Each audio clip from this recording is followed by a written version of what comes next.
সকাল করে স্নান করে টোটোয় করে বেরিয়ে পড়লাম ছিন্নবস্তা মিষ্টির দোকান। এটা হলো নিউ ছিন্নবস্তা, যেটা ঠিক বিজয়া স্কুলের অপোজিটে, এবং এই গলিটায় ঢুকে তোমাদের পড়বে বাঁ হাতে দোকানটা, এবং দেখলেই বুঝতে পারো।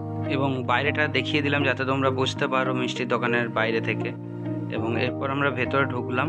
ঢোকার পর বাইরে থেকে একটু ভিডিওটা দেখিয়ে দিলাম, দিয়ে ভিতর দিকে ঢুকলাম, তখন কচুরি বানানো হচ্ছে এবং বিভিন্ন ভালো ভালো কোয়ালিটির মিষ্টি এখানে বানানো হয় এবং তোমরা অর্ডারও করতে পারো, এবং খুব ভালো কোয়ালিটির, খুব ভালো টেস্টের। তো ওখানে বসলাম, তারপর কিছুক্ষণ বসার পর গরম গরম কচুরির অর্ডার হলো এবং আমরা কচুরি নিলাম। এবং এখানের কচুরির টেস্টও খুবই সুন্দর, দোকানের কোয়ালিটি খুবই ভালো, মিষ্টি বা সমস্ত কিছু, এবং সমস্ত মিষ্টি তোমাদেরকে দেখিয়ে দিলাম।